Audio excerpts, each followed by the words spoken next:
Dans cette leçon, je vais vous parler des expériences de mort imminente. Vous savez, ces gens, ces hommes, ces femmes qui, dans un accident de voiture ou sur une table d'opération, disent être sortis de leur corps, avoir vu la lumière, avoir vu des proches décédés.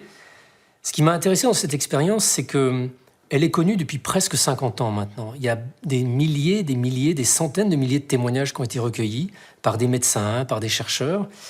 Et puis c'est peut-être ce qui aurait pu arriver à mon frère. Si Thomas avait été ranimé sur le lieu de l'accident, est-ce qu'il m'aurait raconté ça? Est-ce qu'il m'aurait raconté « je suis sorti de mon corps, je t'ai vu du dessus, il s'est passé ci, il s'est passé ça ».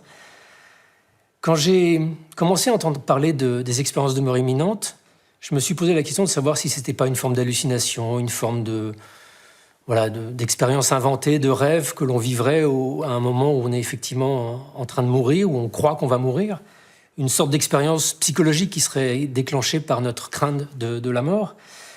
Mais ce qui m'a frappé, c'est l'impact de ces expériences sur les gens qui les ont vécues. Leur vie est changée.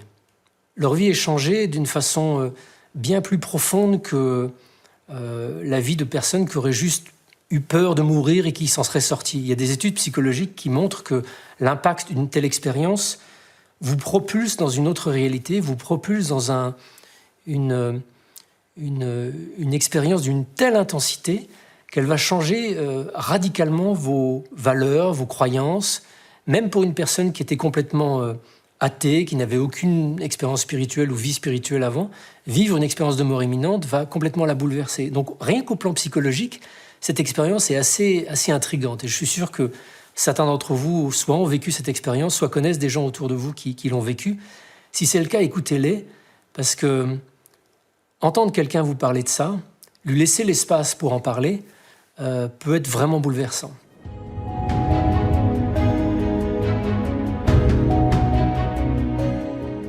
J'ai rencontré un témoin comme ça, un vieux monsieur qui s'appelait Jean, qui avait vécu une expérience en 1949, donc bien avant qu'on en parle, bien avant que Raymond Moody, qui est ce psychiatre américain qui a popularisé la thématique dans les années 80, bien avant ça. Jean était militaire et pendant un entraînement au sud de Toulouse, pendant une pause, il s'est tiré une balle à blanc dans la poitrine en récupérant son fusil en le faisant tomber. Ils étaient loin de tout hôpital, loin de tout secours. On était en 1949 et les balles à blanc à l'époque étaient des balles en bois. Donc il y a le bois qui a pénétré sa poitrine, qui a envoyé des écharpes partout dans son corps. Il est emmené à l'hôpital, tant bien que mal, sur les chemins du Causse autour de Toulouse. Il arrive à l'hôpital, il est dans le coma, il est inconscient. On envoie chercher le médecin qui est parti au cinéma. Le médecin arrive avec sa femme va l'attendre dans le couloir. Et Jean, qui est complètement inconscient, va être opéré. Le médecin tente tant bien que mal de l'ouvrir la poitrine, d'enlever les écharpes de bois, de le récupérer. Miracle, Jean est un solide gaillard à l'époque, il va s'en sortir. Sauf que pendant cette expérience, pendant qu'il est sur la table d'opération, il sort de son coma et il reprend conscience au plafond, en train d'observer la scène, en train d'observer le chirurgien travailler sur son corps. Au début, il ne comprend pas. Il se dit « mais c'est quoi ce truc? C'est quoi ce bonhomme ?» Il va mettre un peu de temps à comprendre que ce bonhomme sur le billard, c'est lui. Donc il est assez choqué, assez interloqué. Et il continue d'explorer, comme s'il volait, comme s'il était un papillon. Il sort du bloc opératoire, il va à l'extérieur, il voit le paysage alentour de l'hôpital dans lequel il a été amené. Il voit un garage à vélo, il voit plein d'éléments.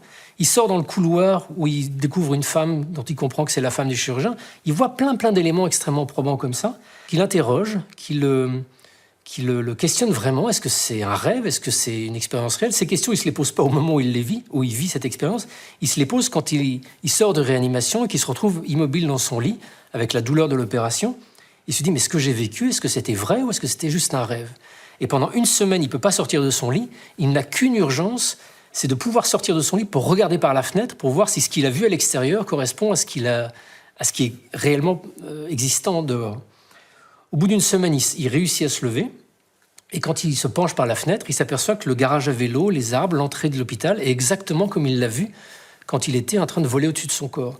Ça lui donne suffisamment confiance et suffisamment d'énergie pour poser la question au médecin. Et quand le chirurgien lui fait une visite quelques temps plus tard, il lui dit « Écoutez, docteur, je crois que je suis sorti de mon corps pendant que vous m'opériez. Donc le médecin a réagi, oui, sans doute, vous inquiétez pas, ça va aller mieux, je me suis bien occupé de vous. Non, mais j'ai vraiment eu l'impression d'être sorti de mon corps et j'ai tout observé. J'ai même vu sous la table l'estampille de fabrication de la table d'opération qui dit que ça a été fabriqué au cycle, Armes et Cycle de Saint-Étienne. Donc là, le médecin est un peu interloqué, il sort de la chambre de Jean et il revient 5 minutes après dans sa chambre, blanc comme un linge, parce qu'il a regardé sous la table d'opération sur laquelle il avait opéré Jean, et effectivement, il y a cette petite ancienne Armes et Cycle de Saint-Étienne.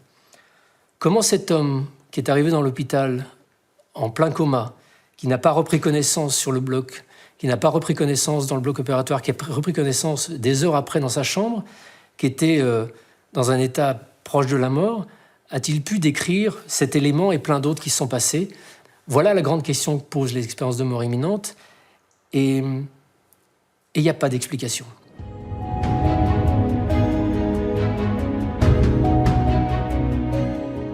Depuis un peu plus de 40 ans, on a développé des techniques qui permettent de ramener des gens à la vie qui auparavant mouraient tout simplement. Les techniques de réanimation qui permettent de ramener des gens qui ont eu un arrêt cardiaque. Et à la grande surprise de beaucoup de médecins qui ont tenté et réussi ces techniques de réanimation, notamment au début, on s'aperçoit qu'à peu près 20% des gens qui ont eu un arrêt cardiaque rapportent avoir été extrêmement conscients pendant cette période-là, avoir vécu une expérience peut-être de sortir du corps, où ils étaient, comme Jean, en train d'observer la scène depuis le dessus, et parfois avec des détails d'une très très grande précision qui interdit de penser que ça peut être une forme d'hallucination, de reconstruction. Depuis une quarantaine d'années qu'on collecte littéralement des centaines de milliers de témoignages sur les expériences de mort imminente, on a pu explorer un petit peu toutes les hypothèses qui pourraient expliquer leur survenue. Est-ce que c'est une forme de rêve, une forme d'illusion qui est caractérisée par l'état de souffrance du cerveau au moment de la mort, au moment d'un accident? Est-ce que c'est les médicaments dans le cas d'une personne qui est sur un bloc opératoire ou hospitalisée? Toutes ces hypothèses ont été explorées par des chercheurs dans des équipes aux États-Unis, en Grande-Bretagne, en Europe, et ont été les unes après les autres éliminées. C'est-à-dire qu'il n'y a pas une cause qu'on aurait pu identifier qui permette d'expliquer ces expériences de mort imminente. Elles demeurent un mystère, et elles demeurent un mystère d'autant plus qu'elles présentent cette caractéristique qui, pour moi, en tant que journaliste, est l'élément d'accroche. Quand une personne inconsciente en arrêt cardiaque est capable de décrire ce qui se passe dans le bloc opératoire, il faut qu'on m'explique comment elle a pu faire ça. Je me souviens d'un psychiatre américain qui m'a raconté un cas assez frappant d'un monsieur subissant une opération à cœur ouvert.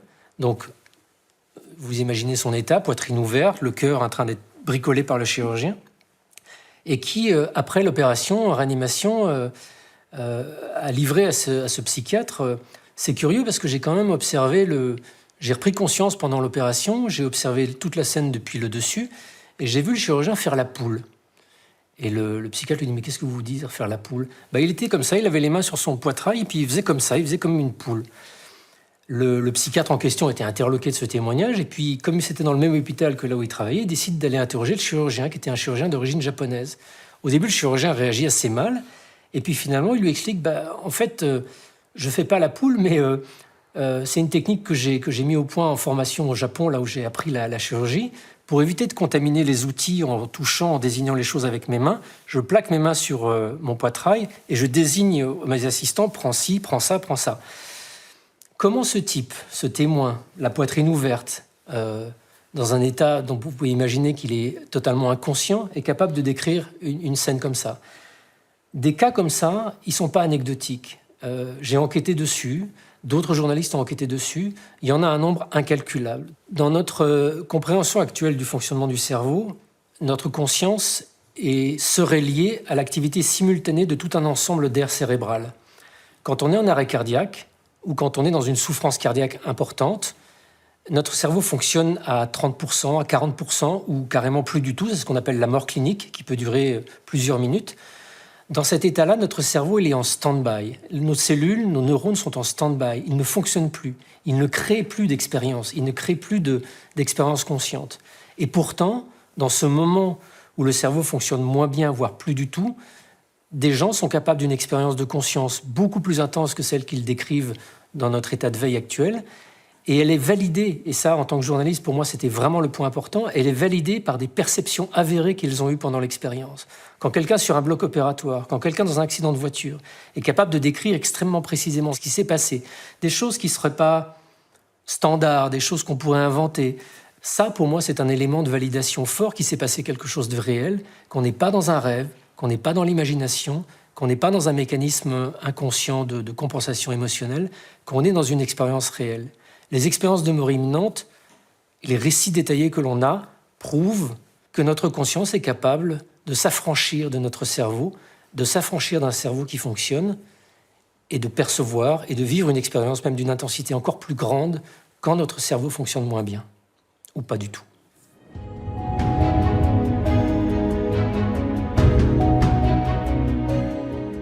Dans une grande majorité des cas, les gens qui rapportent une expérience de mort imminente parlent de quelque chose d'intensément puissant, d'amour, d'une énergie formidable. Mais il y a aussi des gens qui décrivent une expérience extrêmement difficile. Dans les récits d'expériences de mort imminente, on a une majorité de gens qui décrivent des expériences extatiques, d'une grande beauté, dans lesquelles ils ont eu l'impression de baigner dans une lumière d'amour. Mais on a aussi des récits de gens qui ont vécu des choses extrêmement effrayantes. On a essayé de comprendre longtemps, et les chercheurs se sont interrogés sur le pourquoi certaines personnes vivent ça difficilement. En fait, la réponse n'est pas tellement dans l'endroit où seraient allées ces personnes qui ont vécu une expérience terrifiante, qui serait différent de l'endroit où seraient allées les personnes qui ont vécu une expérience positive. C'est plus la façon d'appréhender l'expérience. On a tous des difficultés par rapport à certaines choses de la vie. On a tous des réactions différentes en fonction de ce que l'on vit. Vous prenez deux personnes qui sautent en parachute, l'une va être absolument terrifiée par l'expérience, l'autre va trouver ça totalement extatique. Et on pense que les expériences de mort imminente, parfois, peuvent avoir des caractéristiques qui sont tellement bouleversantes, tellement déboussolantes, où tous les repères sautent. Imaginez-vous là, fermez les yeux, et imaginez-vous, vous reprenez conscience, vous êtes à l'extérieur de votre corps, au-dessus de votre tête, à 2 mètres. Comment vous allez réagir? Est-ce que ça va être de la peur? Est-ce que ça va être de l'excitation? Il y a beaucoup de récits spontanés de gens qui vivent une expérience de mort imminente, vous savez, en s'endormant le soir, et qui sont tellement surpris d'y arriver qu'elles reviennent instantanément dans leur corps. Donc l'aspect émotionnel, il n'est pas à négliger, et je ne pense pas qu'il y ait un enfer ou quelque chose qui soit un endroit terrifiant qui nous attend. Je pense que c'est plus ces récits d'expériences de mort imminente qui sont vécus comme effrayants, sont plus liés à l'émotion de la personne au moment où elle la traverse.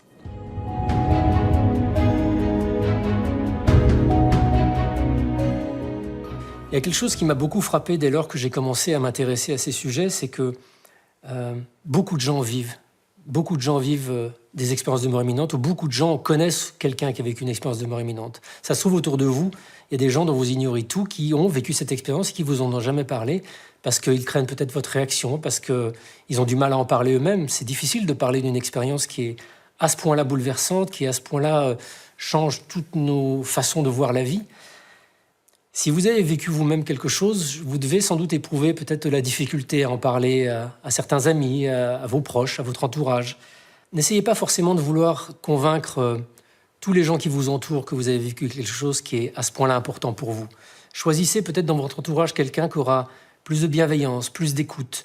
Je vous comprends, on a envie de partager quelque chose comme ça qui est à ce point bouleversant, mais voilà, les gens, vous l'avez remarqué, ont sans doute des difficultés à vous entendre, à vous écouter, à accepter des choses qui bousculent tous leurs repères. Vous savez, on vit plein de certitudes, on vit dans un monde qui prétend être rationnel et qui pourtant est vraiment très enfermé sur lui-même. On a l'impression de tout savoir, on a l'impression d'avoir réponse à tout. Et quand vous essayez de partager quelque chose qui sort un peu de l'ordinaire, votre conjoint, votre ami, votre collègue à qui vous en parlez, plutôt que de vous écouter, va plutôt avoir spontanément le réflexe de vous ramener à la raison, vous dire « Ah oui, ok », ou alors « Oui, j'ai lu quelque chose là-dessus », ou alors elle va peut-être si être ouverte d'esprit et familière, mais il est important d'écouter. Il est important d'essayer de... pour ceux qui n'ont pas vécu cette expérience, mais qui dans leur entourage ont des amis ou des proches qui l'ont vécu, écoutez sans interrompre, écoutez sans vouloir essayer de comprendre ou expliquer tout de suite à votre interlocuteur ce que vous pensez avoir compris de ce qu'il a vécu. Écoutez, restez dans le silence. Et dans cette écoute, vous allez créer un espace de bienveillance, de discussion qui va permettre à quelque chose de difficile, quelque chose de compliqué à sortir, de sortir finalement. Les expériences de mort imminente amènent à mon sens une preuve extrêmement solide que la conscience survit à la mort du corps. Il suffit de voir comment elle a impacté celles et ceux qui les ont vécues. Leur vie est plus pareille, leurs valeurs sont plus les mêmes. Je me rappelle de Jean que j'ai évoqué. Je l'ai rencontré, il était très vieux monsieur. Il a eu plusieurs enfants et 2 de ses fils sont morts. Et quand il parle de la mort de ses fils, il ne parle pas d'eux comme des gens qui ont disparu. Il parle d'eux comme des âmes qui sont quelque part et qui l'attendent. Et je voyais dans son regard que ce n'était pas une sorte d'autoconviction pour se rassurer, pour supporter la mort de ses enfants. C'était vraiment une conviction extrêmement profonde, au-delà du mental, au-delà de la réflexion. Et ça, je l'ai rencontré chez beaucoup de témoins ayant vécu une expérience de mort imminente. Ils n'ont pas appris quelque chose. Leur corps a été changé. Ils ont fait une expérience de la vie après la mort et ça les a radicalement changés.